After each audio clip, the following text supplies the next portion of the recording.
Britain के PM की तरफ से बड़ा ऐलान किया गया है और ये बड़ा ऐलान है एक ग्रीन क्लाइमेट फंड को लेकर। $2 बिलियन ब्रिटेन देने वाला है और इसका ऐलान ऋषि सुनक ने पहले ही कर दिया है। ऋषि सुनक जो अभी मौजूद है, तीसरा सेशन इस वक्त चल रहा है। इसी बीच में खबरें ये भी है कि बड़ा ऐलान ऋषि सुनक की तरफ से और जो साथ देने की बात का जिक्र ऋषि सुनक की तरफ से किया गया है, यानी जिस कॉमन एजेंडे के साथ G20 देश आगे बढ़ रहे हैं उसमें ऋषि सुनक प्रतिबद्ध नजर आ रहे हैं। कुछ तस्वीरें इस वक्त आपके सामने हैं। ग्रीन क्लाइमेट को लेकर जो फंड जिसका ऐलान ऋषि सुनक ने किया है वो एक बड़ा मुद्दा ऑफ डिस्कशन चर्चा का रहा है और इसके लिए लगभग $2 बिलियन का ग्रीन क्लाइमेट फंड के लिए ऋषि सुनक ने देने का ऐलान कर दिया है। कितना महत्वपूर्ण शुक्ला सर ये जो ऐलान किया गया ऋषि सुनक की तरफ से ग्रीन क्लाइमेट फंड आने वाले भविष्य में एक बड़ी चुनौती।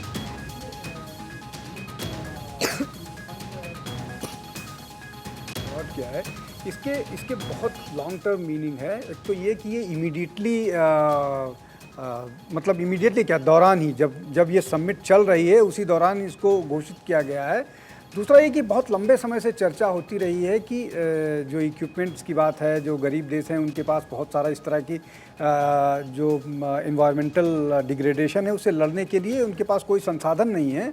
तो अगर इस समिट के दौरान ही फंड हुआ है और फंड में इकट्ठा करेंगे तो निश्चित तौर पर उन देशों को मदद करने में बहुत सहायता मिलेगी और ये उसी दिशा में कदम दिख रहा है। और हम जिस तरह से लगातार चर्चा कर रहे हैं कि इस तरह से बहुत सारे निर्णय एक के बाद दिखेंगे, आज ही और आज के बाद भी दिखेंगे। और जिस तरह से हम बात कर रहे हैं कि प्रधानमंत्री खुद इनिशिएटिव लेकर के सारी चीज़ों के बाद तो वो उसको ग्राउंड पर ले आएंगे, उसको रियलिटी बनाएंगे और उसके लिए प्रयास होते रहेंगे।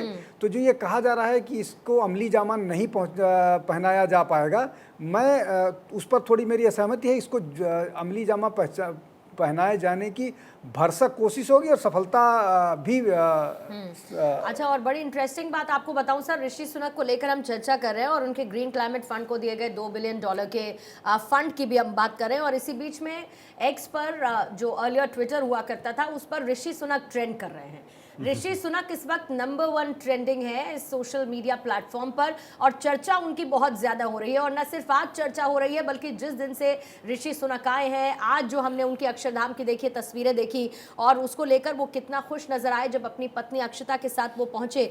और न सिर्फ ये तस्वीरें बल्कि जब राजघाट पर पहुंचे, प्रधानमंत्री मोदी ने जो अभी ट्वीट किया उनके साथ ऋषि सुनक एक तस्वीर में नजर आ रहे हैं, जो जाहिर बात है कि ब्रिटेन के साथ किस तरीके से एक तरफ ऋषि सुनक सनातन का सम्मान करते हुए नजर आए तो दूसरी तरफ उस डाइवर्सिटी में ऋषि सुनक की मौजूदगी G20 समिट के दौरान प्रधानमंत्री मोदी के साथ भी नजर आई है। और न सिर्फ ये बल्कि लगातार ऋषि सुनक भी अपनी तस्वीरें साझा करते जा रहे हैं। जाहिर है कि ब्रिटेन की मीडिया में वो तस्वीरें भी चलनी होंगी, उस पर चर्चा भी होनी होगी और ब्रिटेन यहां से क्या लेकर जा रहा है इसकी भी चर्चा होनी होगी। बहरहाल देखिए, कुछ और तस्वीरें भी आ चुकी हैं और जो मुलाकात डिनर के दौरान की तस्वीरें आई हैं मैं चाहूंगी वो स्क्रीन पर तस्वीरें इस वक्त हमें रखनी चाहिए, क्योंकि कल जो रात्रि भोज का आयोजन राष्ट्रपति द्रौपदी मुर्मू की तरफ से किया गया था वहां पर तो राष्ट्राध्यक्ष मौजूद थे ही, लेकिन राष्ट्राध्यक्षों के साथ साथ जो मुख्यमंत्री थे उनकी भी मौजूदगी थी। बहरहाल ब्रिटेन के साथ जो द्विपक्षीय मीटिंग हुई उसका आउटकम क्या रहा वो इस वक्त हम दिखा रहे हैं। लेकिन शुक्ला सर, बातचीत को आगे बढ़ाते हुए, क्योंकि ऋषि सुनक ठीक है, ऋषि सुनक ने जो ऐलान किया है आपने उसका जिक्र किया, क्यों वो महत्वपूर्ण नजर आता है, लेकिन आज जो बायलैटरल टॉक्स होनी है उसमें हमारी नजर सबसे ज्यादा कौन से देश पर होनी चाहिए और उससे हम क्या आउटकम एक्सपेक्ट कर सकते हैं अपने लिए भी और उस दूसरे देश के लिए भी? देखिए, बायलैटरल टॉक्स में आज जिन देशों में बात हो रही है मुझे लग रहा है कि उसमें फ्रांस सबसे ज़्यादा महत्वपूर्ण है। फ्रांस महत्वपूर्ण इसलिए है कि डिफेंस टाइज को लेकर के हम फ्रांस पर बहुत आजकल डिपेंड कर रहे हैं और राफेल अभी हमने उनसे लिया है और भी बहुत सारे टेक्नोलॉजिकल ट्रांसफ़र की बात भी उनसे हो रही है।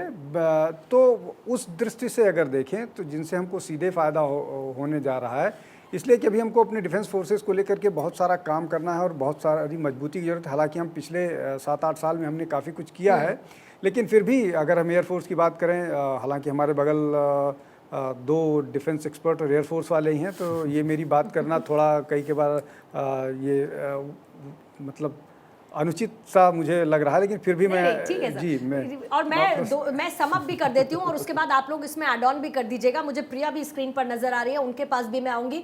भारतीय नौसेना के लिए 26 रफाल लड़ाकू विमानों का निर्माण, भारतीय नौसेना के लिए 3 पनडुब्बियां P-75 का निर्माण, भारतीय वायुसेना के लिए 5वीं पीढ़ी के लड़ाकू विमानों के जॉइंट प्रोडक्शन के लिए टेक्नोलॉजी और जो बुनियादी सहायता की जरूरत होती है उस पर बात, जैतापुर विद्युत परियोजना में असैन्य परमाणु समझौते का विकास और अंतर्राष्ट्रीय सौर ऊर्जा मिशन में भारत के साथ पार्टनरशिप, इन तमाम चीजों पर फोकस रहने वाला है जब ये फ्रांस के राष्ट्रपति इमैनुअल मैक्रों के साथ 1:30 से शायद 2:30 बजे का वक्त आ रहा है, जब दोनों के बीच ये बायलैटरल टॉक होने वाली है। आदिति भी मुझे इस वक्त स्क्रीन पर नजर आ रही है। आदिति गुड मॉर्निंग, प्रिया गुड मॉर्निंग। आदिति आपके पास आते हुए, क्योंकि अभी लगातार देखिए डेवलपमेंट्स हो रहे हैं, पिक्चर्स आ रही हैं, किस तरीके की बॉडी लैंग्वेज, किस तरीके की केमिस्ट्री तमाम राष्ट्राध्यक्षों के साथ देखने को मिल रही है। लेकिन मैं आपके साथ आदिति, क्योंकि आप अभी अभी जुड़ी हैं, सबसे पहले मैं राजघाट से आई हुई तस्वीरों का जिक्र करना चाहूंगी, जब बापू की समाधि के इर्द गिर्द G20 देशों के राष्ट्राध्यक्ष मौजूद थे। और वो आज की सबसे पावरफुल तस्वीर कही जा सकती है, क्योंकि वही शांति और वही अहिंसा के मार्ग पर आज की चुनौतियों के बीच तमाम देशों को ग्लोबली चलना होगा और उनसे पार पाना होगा।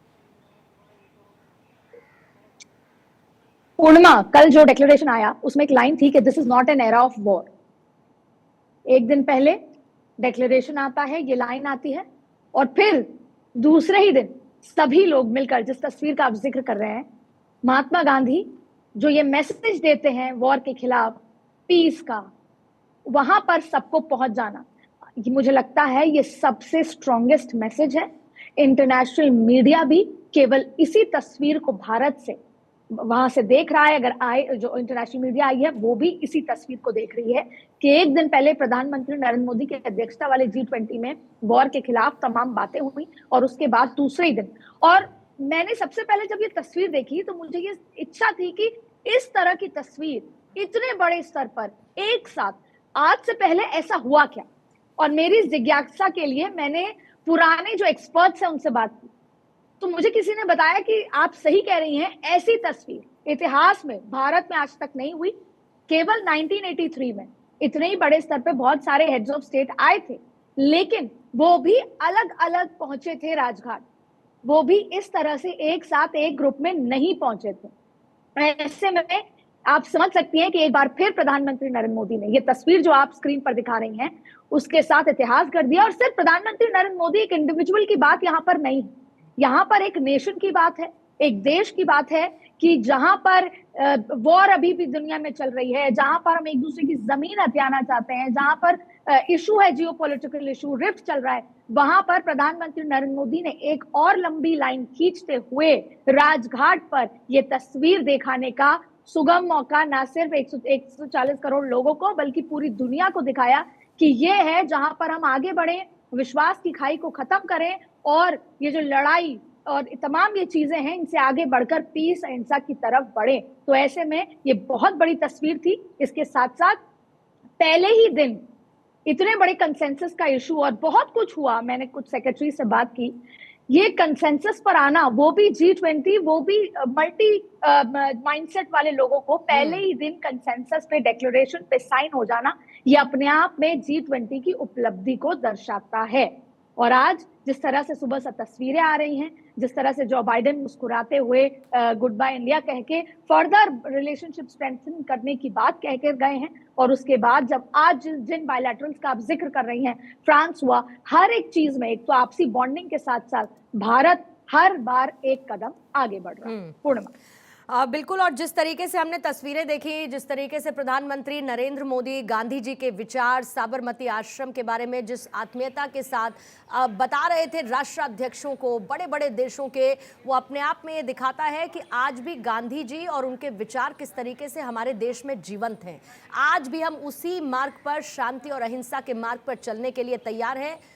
और न सिर्फ हम चलने के लिए तैयार हैं, बल्कि हम ये चाहते हैं कि तमाम देश उस रास्ते पर चलें ताकि आने वाली चुनौतियों का हम सामना कर सकें। इसी बीच में G20 से जुड़ी हुई इस वक्त की एक और बड़ी खबर है। G20 के आखिरी सेशन पर इस वक्त चर्चा हो रही है और सत्र के बाद प्रधानमंत्री मोदी का संबोधन भी होने वाला है। और ये संबोधन अपने आप में बहुत महत्वपूर्ण होगा, क्योंकि तीनों सेशंस में तीनों सेशंस में हमने चर्चा की है, तीनों ही सेशंस में हमने चर्चा की है वसुधैव कुटुंबकम के आधार, यानी कि एक धरती, एक परिवार और एक भविष्य को लेकर। प्रधानमंत्री मोदी के संबोधन में बहुत महत्वपूर्ण शामिल चीजें होने वाली हैं, जो इस तीसरे सेशन के खत्म होने के बाद सबके सामने होंगी।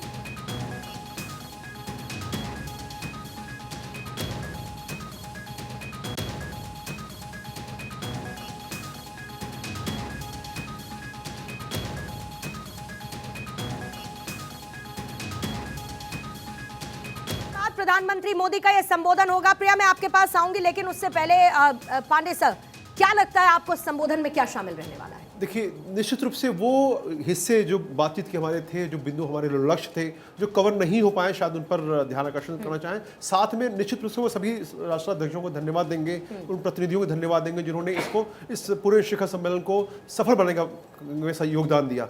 और वो पक्ष में एक और मुद्दा पर चाहूँगा, जो बायलैटरल्स हो रहे हैं उसमें मेरा जो ध्यान है, पर्सनली मैं जो 2 लोगों को ऑब्जर्व कर रहा हूँ, एक तो टर्की के राष्ट्राध्यक्ष अर्डोगन के साथ जो हमारी बातचीत होगी वो मेरे लिए महत्वपूर्ण है सामरिक कारणों से, और दूसरी है कनाडा के ट्रूडो प्रमुख के साथ। ठीक है सर, वो द्विपक्षीय वार्ता पे हम बात करेंगे। शुक्ला जी, जल्दी से, क्योंकि प्रधानमंत्री मोदी ने सबका साथ, सबके विकास की बात और सबके प्रयास की बात प्रधानमंत्री मोदी करते रहे हैं, क्या उसकी एक झलक प्रधानमंत्री मोदी के संबोधन में नजर आएगी?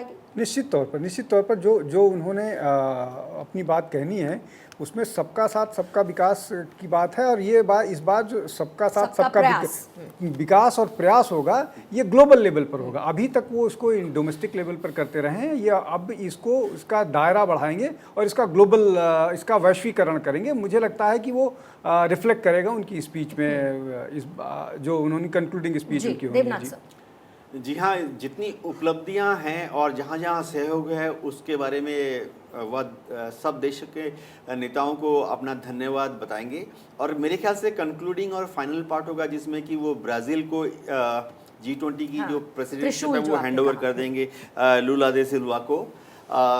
यही शायद सबसे हाईएस्ट पॉइंट होगा इस G20 कॉन्क्लेव का। अच्छा, ये भी एक बड़ी वजह है क्या सर, मुझे क्लियर कीजिएगा पांडे सर, जब हमने राजघाट की तस्वीर देखी तो लूला दे सिल्वा उनके बगल में खड़े हुए थे और उसके बाद जो बाइडेन खड़े थे, ये भी एक वजह है क्योंकि हैंडओवर होगा, तो ये मे भी एक प्रोटोकॉल का हिस्सा शायद हो सकता है। और बाली के राष्ट्राध्यक्ष उनके दाईं तरफ थे मोदी साहब के, और बाईं तरफ ब्राजील के राष्ट्राध्यक्ष उनके बगल में बाइडेन साहब थे, क्योंकि जैसा हमने जिक्र किया, अगला जो समिट होगा वो ब्राजील का, और उसके बाद जो सूचनाएं मिल रही वो अमेरिका का होगा। ठीक है प्रिया, आपके पास आते हुए आज तो बड़ी तस्वीर, और निश्चित तौर पर जितने डेवलपमेंट्स आप देख रही होंगी या आप सुन रही होंगी वो चर्चा का विषय है। अखबार भी हम पलटते रहते हैं, आप जानती हैं कि वो हमारे रोज के जीवन का हिस्सा है। आज जो भारत ने अचीव किया है पहले सेशन के बाद और दूसरे सेशन के बाद और आज तीसरा सेशन, उसके बाद प्रधानमंत्री मोदी का संबोधन रहने वाला है। कुल मिलाकर टेक अवेज आपके हिसाब से एज ए जर्नलिस्ट क्या नजर आते हैं, और अगर कुछ तस्वीरें भी आप पीछे की दिखा पाए तो जरूर दिखाएं। पूर्णिमा, सबसे पहले वेरी गुड मॉर्निंग आपको भी और जितने भी गेस्ट हमारे साथ मौजूद हैं उनको भी। नए भारत की तस्वीर है और मौका क्योंकि बहुत ज़्यादा खास है। इस वक्त हम भारत मंडपम, जहां पर वन फ्यूचर पर चर्चा चल रही है, उसे 700 मीटर की दूरी पर मौजूद है। यहाँ पर हलचलें क्योंकि बहुत तेज़ हो चुकी है। हमने सुबह से अपने दर्शकों को वो तस्वीरें भी दिखाई थी जब ब्रिटेन के प्रधानमंत्री पहुँचे थे अक्षरधाम मंदिर, ऋषि सुनक, और उसके बाद किस तरीके से तमाम जो राष्ट्राध्यक्ष हैं वो राजघाट पहुँचे, और उसके बाद भारत मंडपम में जब ये पहुँचे तो इंडोनेशिया और ब्राज़ील के राष्ट्रपति ने प्रधानमंत्री नरेंद्र मोदी को पौधा भेंट किया, और उसके बाद आज का जो सत्र है वो शुरू हुआ। लेकिन सबसे बहुत ज़्यादा महत्वपूर्ण यहाँ पर पूर्णिमा ये हो जाता है, क्योंकि मुझे लगता है जो मेरा अनुभव रहा है इन 2 दिनों में G20 समिट को लेकर, हालांकि जो गेस्ट आपके साथ मौजूद हैं उनका अनुभव ज़्यादा है, वो बेहतर तरीके से समझ पाएंगे, लेकिन मुझे जो लगता है वो ये कि अब भारत कि दुनिया सुनती है। अब भारत उस मोड़ पर आ चुका है, उस लेवल पर आ चुका है जहां पर भारत का स्टैंड है वो मायने रखता है। यही कारण है कि अफ्रीकन यूनियन को हमने शामिल किया। जब भारत ने प्रस्ताव आगे पेश किया तो उसके बाद तमाम जो राष्ट्राध्यक्ष हैं वो इसके साथ नजर आए, और उसके बाद हमें एक कूटनीतिक लाभ यहाँ से मिला है। प्रधानमंत्री नरेंद्र मोदी आज समापन समारोह में क्या कुछ कहते हैं वो देखना बहुत ज़्यादा महत्वपूर्ण होगा। हालांकि क्योंकि जब इनॉग्रेशन भी हुआ था तो जब वेलकम भाषण प्रधानमंत्री नरेंद्र मोदी दे रहे थे तो उन्होंने उन्होंने सबका साथ, सबका विकास, सबका विश्वास और सबका प्रयास की बात की थी। प्रधानमंत्री ने इस बात पर भी फोकस किया था कि आज के इस दौर में विश्वास को लेकर किस तरीके का संकट आ गया है, लेकिन हम सभी को एक साथ यहाँ पर आना पड़ेगा, तभी हम तमाम चुनौतियों से पार पा सकते हैं। सबसे बड़ी बात है, क्योंकि इस वक्त जो चर्चा चल रही है वो 3 P's पर चर्चा चल रही है। पहला P प्लैनेट, आप प्लैनेट के लिए क्या कुछ कर रहे हैं, प्लैनेट के संरक्षण के लिए, पर्यावरण के लिए क्या कुछ कर रहे हैं। दूसरा जो पीस है वो P जो है वो पीस है, यानी कि शांति के लिए। और शांति आप इस तौर पर भी समझिए कि हिंसा को लेकर के जिस तरीके से ग्लोबल टेररिज्म की बात होती है, जिस तरीके से आतंकवाद की बात होती है, जिस तरीके से खालिस्तान की बात होती है, और भारत ने बहुत प्रमुख तौर पर उन तमाम मसलों को उठाया और उसकी आलोचना की है। इसके बाद प्रोग्रेस की बात हो रही है। P, ये 3rd P प्रोग्रेस है, जो कि सामूहिक कल्याण की बात होती है। और कल हम और आप पूर्णिमा जब चर्चा कर रहे थे तो हमने इस बात पर भी चर्चा की थी कि ह्यूमन सेंट्रिक किस तरीके से ये जो पूरा विकास है वो हो, उस पर लेकर के यहाँ पर चर्चा चल रही है। यानी कि प्रिया, ये कह सकते हैं कि प्रधानमंत्री मोदी ने कि बहुत सारी चीजें बदल चुकी हैं उनका और उसी संबोधन बदलाव का नतीजा है एक खाका खींचा, जिसमें उन्होंने वसुदैव कुटुंबकम की बात की, जिसमें उन्होंने 1 अर्थ 1 फैमिली 1 फ्यूचर की बात की, और उसके अलावा उन्होंने ह्यूमन सेंट्रिक अप्रोच की बात की। अब जब उनका क्लोजिंग सेशन होगा, उस क्लोजिंग सेशन में तीनों सेशन से आउटकम क्या निकला। अभी थोड़ी देर पहले मैं अपडेट देख रही थी, जो हर्षवर्धन श्रृंगला है, आप चीफ कोऑर्डिनेटर हैं इंडिया G20 प्रेसिडेंसी को लेकर, उनकी तरफ से अभी अभी स्टेटमेंट आया है, the African Union become a permanent member of the forum and the New Delhi declaration was adopted consensually, यानी कि सबने एक साथ उस पर मोहर लगाई। और प्रधानमंत्री मोदी इसका भी जिक्र करेंगे पांडे साहब, मुझे लगता है, क्योंकि ये 2 बड़े डेवलपमेंट्स हैं। बहुत बड़ी बात है अफ्रीकन यूनियन का शामिल होना, और दूसरा जिसका जिक्र अभी अदिति भी कर रही थी, हम भी सुबह से लगातार उसकी चर्चा कर रहे हैं, कि दिल्ली डिक्लेरेशन का पहले दिन आ जाना, सामूहिक रूप से सबका उसको स्वीकार करना और उसमें उन तमाम चीजों को शामिल करना जिसका खाका प्रधानमंत्री मोदी ने अपने ओपनिंग सेशन के दौरान अपने ओपनिंग संबोधन के साथ रखा था। देखिए, अगर डॉक्यूमेंट को देखें 37 पृष्ठीय डॉक्यूमेंट का पहली लाइन जो है वो शायद लगता है वहाँ पर मुझे मोदी जी नज़र आते हैं। पहली लाइन कहती है we are 1 earth 1 family 1 future. ये बताता है कि किस प्रकार से उनका इन्वॉल्वमेंट रहा है हर चीज़ को प्लानिंग में, और निश्चित रूप से जो डॉक्यूमेंट आया है इसमें सबका योगदान रहा है। मोदी जी का जो वर्चस्व है, उनका एक आभा मंडल है, उसने बहुत योगदान दिया इसके अंदर, और उसकी उपलब्धियों में, और साथ में आगे उस पर फॉलोअप क्या होंगे, उसके हर देशों को कुछ न कुछ सहयोग करना है। बिना सहयोग के वो आगे क्रियान्वित नहीं हो पाएगा। तो केवल एक ये डॉक्यूमेंट ना बन जाए, जो चाइना इशारा कर रहा है कि ये मात्र कागज होगा बाकी प्लान्स के लिए, तो वो चाइना का भी इसमें सहयोग चाहिए हमको, कि वो जो वादे किए गए हैं, जिस दिशा में कदम बढ़ाने हैं, वो भी साथ हमारा दे और हम उस दिशा में बढ़ाएंगे। मोदी जी जरूर इस बात पर चर्चा करेंगे। दूसरी बात जो है कि जो फंडिंग के रिक्वायरमेंट है, जो अफ्रीका यूनियन की बात है, उनके जो मुश्किलात हैं, जो उनकी प्रॉब्लम्स हैं, उन पर भी कैसे जल्दी एक्शन हो, इसके बारे में भी ध्यान आकर्षण करेंगे। और निश्चित रूप से जो सांस्कृतिक और हमारे व्यापारिक और औपचारिक कूटनीतिक संबंधों की बात है, उनके में जो कमियां रह गई हैं, निश्चित रूप से उनको जरूर चर्चा करेंगे, उल्लेख करेंगे, क्योंकि समय इतने बड़े चर्चा में इतना समय नहीं होता कि हर एक बिंदु पर विस्तार से जाएं, लेकिन उनका उल्लेख करके जरूर कहेंगे। कम से कम एस्टैब्लिश होनी चाहिए वो चीजें जिसके साथ हमको आगे बढ़ना है। थोड़ी देर पहले शुक्ला साहब, मैं आपसे डायलॉग और डिप्लोमेसी का जिक्र कर रही थी, यूएन चार्टर लागू करने की बात की गई, और जाहिर है कि इसमें रूस यूक्रेन युद्ध जो है उसको लेकर बहुत महत्वपूर्ण चर्चा हुई और कई बार उसका जिक्र हुआ। आतंकवाद का उससे ज्यादा जिक्र हुआ, इसीलिए मैं आतंकवाद की तरफ आते हुए, क्योंकि भारत की 0 टॉलरेंस पॉलिसी है टेररिज्म को लेकर। हमने देखा बीते कुछ वक्त में जितने भी अंतर्राष्ट्रीय मंच पर प्रधानमंत्री मोदी मौजूद रहे, उन्होंने आतंकवाद को लेकर भारत के स्टैंड को क्लियर रखते हुए कहा कि आतंकवाद के खात्मे को लेकर हमको सबको एक साथ आना होगा, और इस बार भी 9 बार ये कहते हुए कि कोई भी टेरर एक्शन अस्वीकार्य होना चाहिए किसी भी देश को। ये कितना बड़ा हिट पॉइंट भारत की तरफ से? नहीं, देखिए पूर्णिमा, मुझे लगता है कि आतंकवाद को लेकर के जिस तरह की पॉलिसी नरेंद्र मोदी की रही है, वो न केवल काबिल तारीफ़ है, बल्कि उसको उन्होंने पूरी तरह से लागू करके दिखाया। और ये शुरू के दिनों में जब वो पाकिस्तान की यात्रा की थी, मैं स्पष्ट आ रहा हूँ, सीधे आ रहा हूँ, यहाँ वहाँ घुमाने से बेहतर, तब उन्होंने कोशिश की थी कि शायद पाकिस्तान के स्टैंड में कोई परिवर्तन आए, लेकिन उसके बाद जिस तरह से क्रॉस बॉर्डर टेररिज्म जारी रहे, फिर उन्होंने निर्णय किया कि अब हमको पाकिस्तान से कोई बात नहीं करनी है और आतंकवाद का खात्मा करना है। और उसके बाद एक जो जिस तरह के से निर्णय लिए हैं, और अब जिस तरह से आप सब जगह ये बात कही जाती है कि भारत में जो अटैक बॉम्ब ब्लास्ट हुआ करते थे वो ख़त्म हुआ। अगर जम्मू एंड कश्मीर का देख लीजिए तो वहाँ पर जिस तरह से आतंकवाद का खात्मा हुआ है, और अंतर्राष्ट्रीय स्तर पर भी इसमें निश्चित तौर पर कमी है। अब इसको आप इस तरह से नहीं अचीव कर सकते कि एक आपको दोनों करना पड़ेगा, और आपने सख्ती से, भारत ने कम से कम सख्ती से किया है, और इसके खिलाफ न केवल सख्ती से निपटा है बल्कि एक मनस्थिति बनाई है ग्लोबली। और उस मनस्थिति का परिणाम ये है कि न केवल टेररिस्ट फंडिंग खत्म हुई है, उनका हथियार रुका है, उनके पास पैसे की कमी आई है, और टेररिस्ट को न्यूट्रलाइज भी किया है। तो ये जो एक चौतरफा, सीधे सीधे बैकबोन पर हमने प्रहार किया है, उनकी रीढ़ हमने तोड़ दी है ताकि आतंकवाद पनप ना सके, आतंकवाद को समर्थित करने वाले देश उछल कूद ना मचा सके और उनको सीधा संदेश जाए। कुल मिलाकर सर, भारत ने एक ग्लोबल वॉइस के तौर पर काम किया है जो क्लियर ये कहता है नो टू टेररिज्म।